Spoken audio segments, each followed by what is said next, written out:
It sometimes happens. Wow, the phone just said we're live. Oh, cool.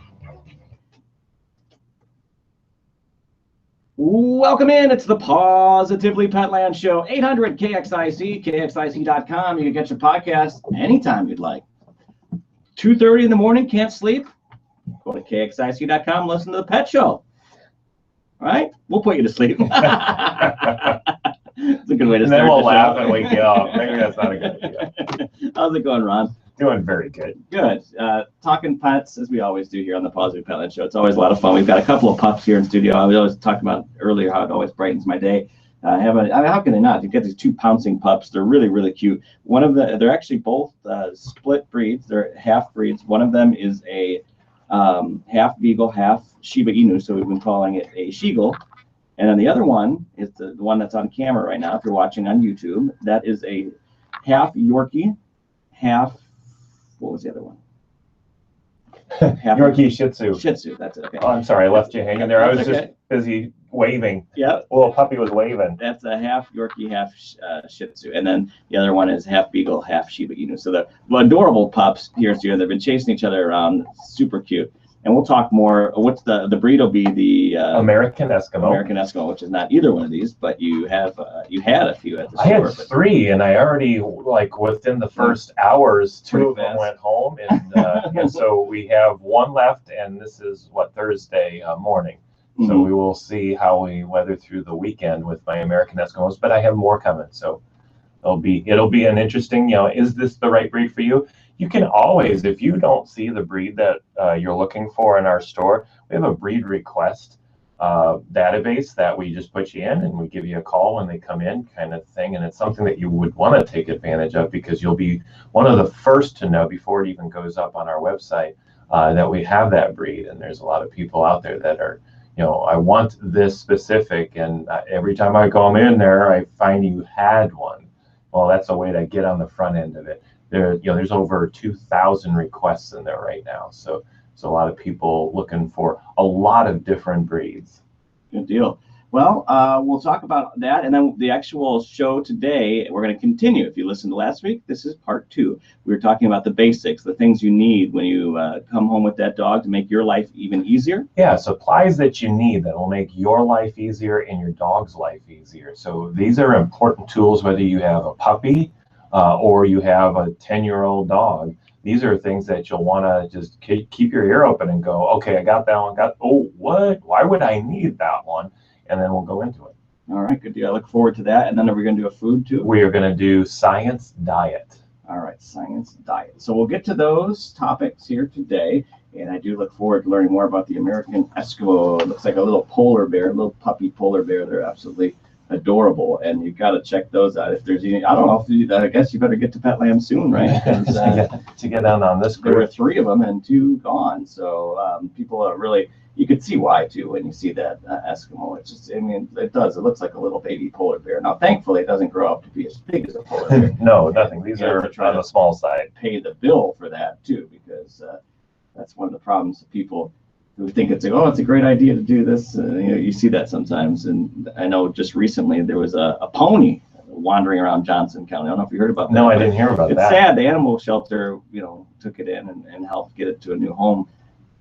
And that Liz Ford and the folks out there said that they see that too often when somebody, it's a great idea, but then they don't think it through, and it's very expensive to have a pony, to feed it and take care of it. Oh, right? I just figured it was lost. You're saying no? They said that they don't. I mean, they don't. I don't think they ever found out yet for sure. But unfortunately, they say that they see that too often. It's the fact that people just don't.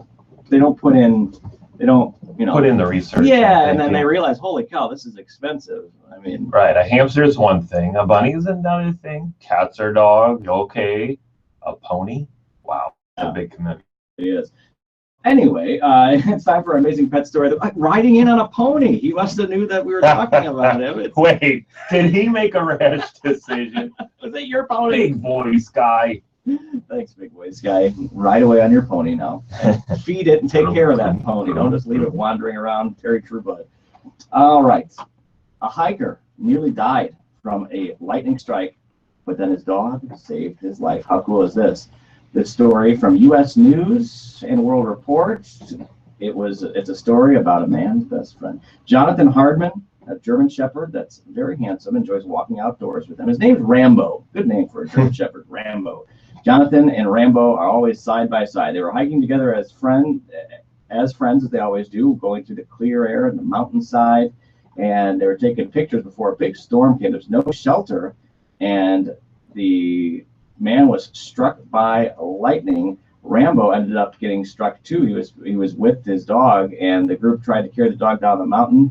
They knew they had to leave until they could get more help. They took Jonathan to the hospital, and Jonathan, they say, would have died, but Rambo was able to help save the day, and the group of friends credit Rambo for saving his life. They say doctors said if Rambo hadn't been there, Jonathan would have died. So Rambo taking the brunt of it, and ended up Jonathan ended up living through it. So man's best friend. Look at the photo of I know, I saw that. That was quite noble. He is, look at, oh man, he is beat up in the hospital there. Oh, the guy. I'm looking at the dog. No, yeah, look at the guy. I'm not paying attention to the guy. No, that dog is just awesome. It is, and that's a beautiful picture of the mountains behind him. That's the amazing pet story of the week. When we come back, we're going to talk more about the top.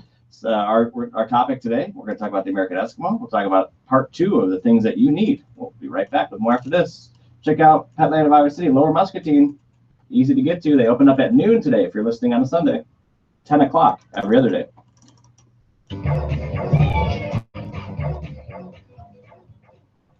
All right, 3, 2.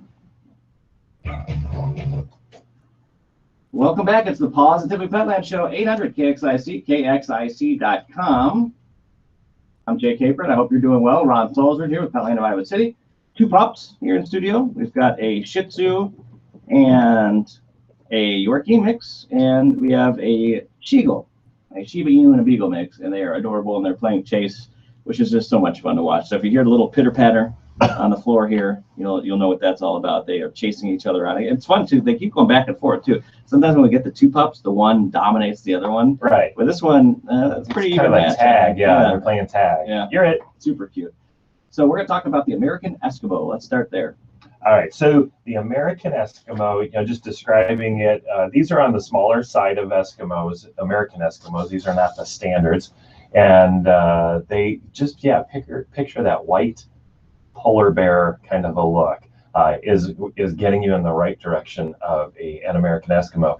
Some history on it. In the 19th century, the American Eskimo dog, at the time known as the Spitz, Eskimo Spitz, or American Eskimo Spitz, gosh, they got a little too detailed on that one, sorry about that, was commonly found in communities of German immigrants. That's just kind of interesting there. The breed is believed to have descended from the white German Spitz and other European Nordic dogs. Despite its name, the breed has no known links to the Eskimo culture. I'm not sure, where because the Eskimo has been in that name for a long time. Originally a multi-purpose farm worker, used as a herder, hunter, hauler, guardian, and devoted companion. The breed was granted AKC recognition back in 1995. So not too long ago, or I guess in my youth, it's not too long ago. But in some, you were not even born yet. But so that's the history of them. The American Eskimo has a double weather-resistant standoff coat in white or white with biscuit cream. The hair grows in distinct patterns in a ruff around the neck, and it's there to protect against weather extremes. And so that coat is definitely a double coat. You're going to notice shedding on this. While it is a smaller dog, if you haven't seen an American Eskimo, you're going to go, regardless of size, that's a lot of hair on that dog. Picture a Pomeranian, but bigger. And you're getting into the American Eskimo look. So the Furminator is definitely something that you're going to want on this breed, especially in that twice-a-year range when they go through their shedding and all. Living with the little Esky, they are intelligent, eager to please, and independent thinking dogs. So is that kind of what you're looking for, or are you looking for that cuddler, kind of thing? So the Eskimo, while every one in the litter has a different personality, just like everybody in your family or somebody else's family has a little different personality. There's no one, solid trend. The Eskimo tends to be a little bit more on the independent side, so that might be something that you're looking for. Proper socialization, exposing a puppy to a variety of sights, sounds, animals, and experiences will mold that bundle of white fluff known as Esky puppies into a well-adjusted, confident adult dog. Let's see here. Eskimos thrive on human contact and family activities. So while they might be a little bit independent, you still have a nice, real, fun family dog. Physical and mental exercise is a must. Weekly brushing, like what you talked about, is recommended to control shedding and keep the Eskies' coat neat and free of mats.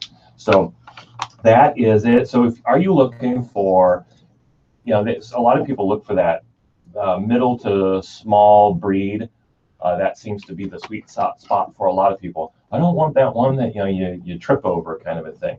This one's just a little bit bigger in that regard. The hair makes it look even more large than they really are. They're going to be obviously very, very cute from all the descriptions that we're doing. And then you can also go to petlandiowacity.com. If we still have the little American Eskimo, you'll see it up on the web. And the Furminator, I think shedding is going to be kind of the biggest issue, if that is an issue for you. But again, it's on the smaller side. So don't think golden retriever shedding. Think a quarter of that as far as volume goes. So if you're okay with some shedding, this one might be right up your alley, especially because of the beautiful nature of the dog, and you'll be somewhat unique in that you don't see a lot of American Eskimos walking around and all that. Yeah, one of my favorites that you bring in puppies. I just recall the polar bear look and that cute face they have, and they're really great dogs, and they could be right for you possibly. There's only one left possibly at the time of recording this. So, all right, so that's the American Eskimo, and now back to the basics. Ron, tell us briefly last week, in case anyone missed that show, what you talked about, and then we'll talk about some new stuff today. So we talked about a crib for a dog, a little baby crib for your dog, and this would be a dog of all ages. And you're like, oh, what is he talking about? When I say kennels, to so many people go, oh, I don't want to put my dog in a cage. And it's just it's a mental thing that's going on here, in that this is a tool, just as a crib is for a baby. It's a safe zone. It's someplace that you can put them down to bed and they're going to be safe. It's a timeout zone from time to time because, sassing up or whatever, as well as the room for the child. As that child growing up, that room becomes the timeout room. It's also a zone to, like, hey, I need to go do something, whether it's washing the dishes, get some work done. I need to make sure my dog is safe. So another use for the kennel. And so that is how the kennel should be used. Some other functions of it is hugely on the front end, and sometimes in the middle of their life, is potty training. It has a movable wall inside to create a dog den atmosphere, which is a very cramped. If you look at dog dens in the wild, they're very cramped, very small, and it actually, I don't think they designed it for this reason in the wild, or the dogs do, but it also says, I can't poop or pee in here, because if I do, it's too cramped. I have to sit in it, and I don't want to do that. And so tightening it down with that movable wall is a way for potty training to take hold. And then with every dog, after about 3 months of not doing something, if you're trying to deter a behavior, after about 3 months, the veterinarians say, it pretty much has forgotten what that habit was before, and then continues on this good habit that you've now established. So that kennel is great for all of those uses and a lot more. So it is, I feel, the most important tool that you can have for your dog. And if you're squeamish and you don't want to use it because it's a quote-unquote cage, think of it more as a crib. And now you're going to start going, oh, wait, babies are in cribs. Oh, wait, a crib does look like a cage if I look at it that way. Wait, I don't look at it that way. I look at it as a crib. Do the same thing with a kennel, and you're going to go a long ways with using this tool. We then got into treat training after that. So, we were talking about potty training there. So we talked a little bit about how to deter the dog from pooping or peeing in the house. Not letting them, if you let your dog wander around the house, your house becomes then the potty area. So using the kennel to, I can't watch my dog right now, go in the kennel to deter that behavior. Then on a very regular basis, whether it's a puppy or an adult, that depends the time between letting them out into the lawn and stuff like that.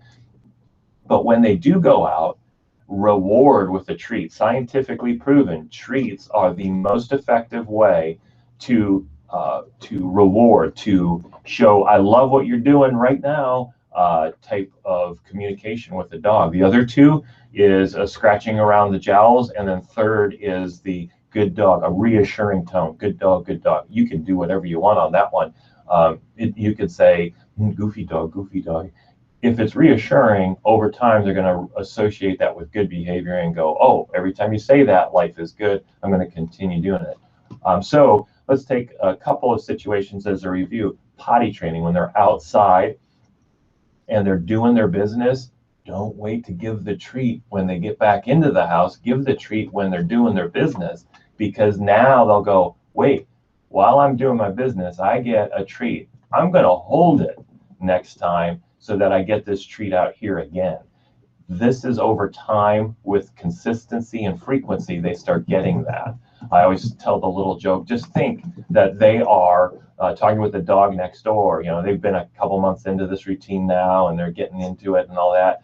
And it's talking to the dog next door going, hey Spot, you might want to hold it until you get out here. They give me a treat every time, just letting you in on the secret.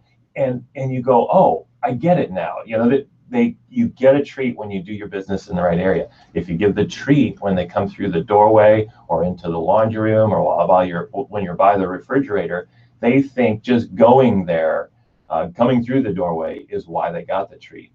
So think through that one. The more you think through it, you go, oh, I am starting to understand why my dog does what it does. Because I give a treat when something happens. Let's say you give your dog a treat every time it barks. You are promoting it to bark. And so don't give a treat when they are barking as a result. So treat training, you can use that in so many different ways to promote great behavior. Just make sure you do it immediately when they're doing their business. So then now moving on to what are the tools I use for potty training? So that's usually the big issue with people on, I want to do my potty training, but how do I do it and all that kind of stuff. I'm going to go back to the kennel because we have a very unique kennel in our store that I've never seen before anywhere else. And that is if you are the indoor training, so you are, hey, I want my dog to go indoor. Just was talking with a lady this morning and saying she had 2 Chihuahuas and she just wanted to do indoor training. The dogs don't even like to go outside, is what she said. Probably because she just didn't, expose them to that over time. And I don't care how old your dog is, the more you expose them to a new environment, the more they're going to be comfortable. So you realize that as well. But we have a kennel for indoor training. And so picture that kennel that we talked about, the wire, that kind of stuff. We have them even in different colors so that you can make it more housey and fun. But the difference in this kennel is 2. One is there's an elevated surface in it. They've designed this new little apparatus that you can put into the kennel, and it allows the puppy or the dog to get up off of the base surface. It's like picture a little hammock. Well, it's solid though, and so they can get up there and lay up there. And then down on the base layer, they have a pee pad and little clips to hold it in place and everything. So your dog can, if you were away for a while, go potty on the bottom and then jump up to the top to get away from the poop or the pee. So just like what we were talking about before, they don't poop or pee in their den because they don't want to sit in it. Mm-hmm. Give them the opportunity to get away from it, like this elevated surface, so that they don't jump around in it and all that kind of a thing. Now you got a pretty interesting little situation here where you can do indoor training, keep your dog clean and safe and all that kind of a thing in the same kennel. So it's a really simple way of doing indoor training. So another tool, though, that you would use, so that'd be indoor training, the normal kennel would be more outdoor training. Another tool we talked about was tree training. We kind of already demonstrated that. Reward when they do it outside, and you keep on rewarding it. Now on potty training, Some of us have learned from the olden days, oh, and if they do it inside, push their nose into it. I am telling you right now, that would be doing the opposite of what you really want to have happen. Realize dogs look at that poop, and it's called copophrasia, but they would actually enjoy eating it. And I know that's disgusting, especially on a Sunday morning, but there is food value still in that poop, and that's because of the way their digestive systems are designed. People are having breakfast, Ron. Right, but if you push the dog's snoot into it, you just pushed it into food in their eyes, and they're going, well, whatever, I'm not quite sure what you're trying to do. You want me to eat this? Licking my chops now. So don't do that. Don't yell. Don't hit. All of that stuff doesn't work, and in fact will work against you. Do you know why most dogs that have the scared pee or the frightened pee or whatever, everybody calls it excited pee, usually is because they were swatted when they were urinating, and that got them nervous. They tightened their bladder and they just couldn't hold it, and it came out. So swatting and yelling doesn't work. It works against you, in fact. So what if they do it in-house? Oh, shoot. Yeah, that's about as excited as you should get. And then go clean it up. If it's poop, you can take that poop. I've done it with my one of my dogs. I picked up Callie. I went over with some Kleenex, picked up the poop, walked over to the door, walked outside the door, put the poop outside so that Callie was reassuring. I was reassuring to Callie, hey, this goes out there, buddy, not in here. And so that's one way to do the poop. The urinating, there's not much you can do there except for properly cleaning it up. And that's where my last tool for potty training really comes in. It's the stain and odor remover with an enzyme in it. They all work. There's a lot of different brands out there. Nature's Miracle, I think, is one of the most popular. But realize that there are other ones out there. If it says they have the enzyme in it, that is the magic word that says they have the product in there to take away what I call the permission to pee. Petland, we even have our own little brand on this, and it works. I use it diligently throughout my house through potty training, and we're even going to talk about how to use this in some other applications. Just had a customer come in for another gallon jug of this stuff, and I go, the potty training going all right? Oh, it's going perfectly. I've found other uses for this. And he was getting another gallon jug for it. So what is this thing that we're talking about? Let's back up a little bit. When a dog or a cat urinates, they leave a mark every single time. No, you don't have that special dog that marks. Everybody has that special dog or cat that marks every single time they urinate. So what does that mean for you? So when they urinate, that is a mark. What does that mark mean? Well, just picture yourself walking down the street and you come across the fire hydrant, they give a sniff, and then they all of a sudden have to pee right then and there. It's funny because 10 seconds ago, they didn't have to. Now they do. Oh, we come up against another light post. Oh, all of a sudden they have to pee again. Wait, you just peed 3 minutes ago. You got to pee again. There's this smell that they can pick up that gives them what I call permission to pee or need to pee even, and they just got to do it. And gosh, I'm watching it sometimes, nothing comes out. That's why when they're sniffing around on walks, right? They're sniffing, they're smelling what other dogs left. Right, and about 10 minutes into our walks, nothing more is coming out. But I guarantee you, this is going to happen 50 more times as we're walking around, and it's just funny.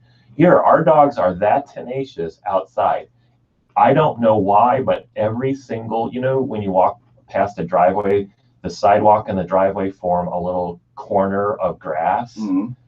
Every single corner, both sides of the driveway, our dogs have to take time and do it. So when we're done, I'm talking 50 times. But in our house, they don't pee at all. So here are our two, oh wow, these are really big marking dogs, but in our house, will not. So how did we make that happen? We used the kennel like what we talked about earlier. We used the treats like we talked about earlier. And everybody's going to have an accident sooner or later. You have to clean that accident up with the stain and odor remover with an enzyme in it. What it's doing is it's taking away that smell. It gives them the permission to pee again. just like over at the corners of the driveways for our dogs, or the fire hydrants, or the light posts, or whatever. It's the only thing that does it, this enzyme that's in there, and the enzyme, they're using the same enzyme in all the products, is what's doing the magic. Chlorine doesn't work. Somebody came in this last week and said vinegar, and I go, how's that working for you? Not really well. What you're trying to do with vinegar is mask the odor. Unfortunately, masking the odor doesn't work, because the vinegar will evaporate off, and now you still have the odor, and so they'll go back to it. But who wants to smell vinegar in the house? I'm like, that's a gross smell to me. When it's in food, I'm enjoying it though. All right, so vinegar doesn't work. Ammonia doesn't work. Ammonia will actually attract them to go there. There's all the other products, detergents, all those secret recipes don't work. The enzyme thing is what works. It actually is an enzyme that goes after biological, material, and breaks the biological aspects apart, and that's what removes the smell. So stain and odor remover with an enzyme in it is really important for potty training. So then that's how much I wanted to go across potty training. If you have other questions, because there's always those unique things, and sometimes you just need reassurance, come into Petland, Iowa City. We'll talk with you about potty training. We'll show you these tools that we're talking about, how to properly use them, all that kind of a thing, so that you get a good start to your puppy. Or let's say you have that 10, 15-year-old dog that just still is urinating 1 or 2 times a week or a month. Know that you don't have to tolerate that. Those people with the dogs that are older and you're still struggling with this, clean up that area with a stain and odor remover. You probably are going to buy gallons of it because you haven't been buying it along the way, and you're going to need to clean it all up. You can even put it in those rug shampooers. Neat, don't dilute it down. And pre-treat the big spots. You're going to notice that the dogs tend to go in one spot over and over again. Clue in, that's where you want to treat really heavily. For those that have had this for a while, use a warm water, just plain old warm water and a washcloth. Surround the area with the warm water so that you're diluting back up those urine crystals that have dried out, and you're getting them back into solution, and then blot it up with a towel or one of those rug doctor type machines, so that you can suck it back up and get it out of there. Now, after you've pre-treated with warm water, come back with a stain and odor remover with the enzyme and get the residual all taken care of with that enzyme. So that's the long version if you've had this problem for a while. Yeah. So potty training, how much time do we got? Chewing and then science diet, or 5? Yeah, chewing and science diet would be just enough. Yeah. So chewing is a normal behavior, and when they start going after our furniture, unfortunately that's normal too. But how can we get them to not go after our furniture? Give them something that they like better than that leg on that chair or that end of that rug. Give them things that they'll go, oh, I like this way, way better. It tastes good. It has a squeak in it. The texture is what I like. So for chewing, you got to go and get different types of chews. Hard, plushy soft, mushy, squeaky. There's all sorts of them in there. You'll notice in our store, we've actually categorized them by texture. You're going to see the hard ones in one area, then they start getting a little rubbery soft, then they get into that latex where they can just sink their teeth into it with a nice squeak. They get into like the harder ropes, and then get into the plush where it's like soft, like a little stuffed animal type thing. Again, they'll have squeakers and all that kind of stuff. If you like the squeakers and you want that for your dog, because you know what, every single time they stay away from my furniture when they have the squeaker in there.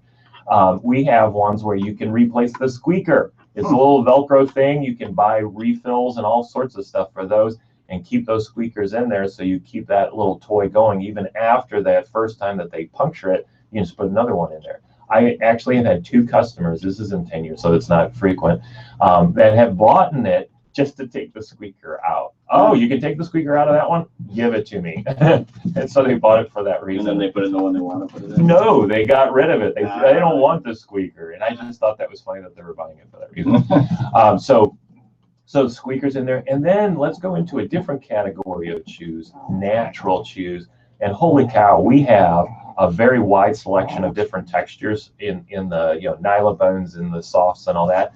We have an unbelievable selection in the natural category. Everything from the beef bones and the buffalo bones, tracheas. We have all sorts of different parts that are really wonderful for all different sizes. So we have small ones for small dogs, big ones for big dogs. But we get into bully sticks where you're getting into tendons and muscles and all that kind of stuff. Holy cow, is your dog going to love these things? They go crazy. Just let us know, how strong is your chewer, and we can guide you to the stronger stuff and all that kind of a thing. If you have dogs like me, they all work because I don't have chewing dogs. And so some of them, they lick them to death and really enjoy it. So we have a really, really wonderful category of naturals, and we're always expanding it. Was it 2 years ago? I still am astonished on the water buffalo horns. People are still just like hearing about it for the first time, and antlers and things like that. And these are all naturally fallen, so nobody's out there cutting things off. And they can use these for chews as well. So let's dip. That's for the chew side and how to get them to stop eating your furniture and your rugs. Real quickly on the science diet, I'm going to kind of give you an overview. Science diet is a food that's been around for a very long time. They are one of the originals out there. Realize they probably have put more science into dog food than any other company because of the length of time that they've been around. Realize that when the internet says byproducts are all bad, but you used to see it in science diet, but they've taken them all out. It's unfortunate because they were using byproducts that were really good for the dog. So let's picture this. Byproducts, people associate hair, beaks, hooves, all the stuff that you go, oh, that's kind of gross, and really do we need all that in there? No, you don't. But what was science diet doing with their foods, with byproducts that whole time? Liver, lungs, heart, all these things that are actually really good for the dog actually gave a nutrient that was critical for that dog, and that's what they were putting in there. Science diet really went against the grain for a while on the internet because they said, we stand behind what we're doing because it's the right thing and this is what the dogs need and all that kind of stuff. But like anything, marketing is marketing, and if you hear it enough, byproducts are bad. They finally saw the market change on them, and they said, okay, well, we'll take it out and reformulate our diets. But whatever they did was the right thing. Science Diet is one of those companies that been around for a long time. They get a little bit of a bum rap on the internet. Even Dog Food Advisor, 3 out of 5, which is not bad. It's still a really good rating.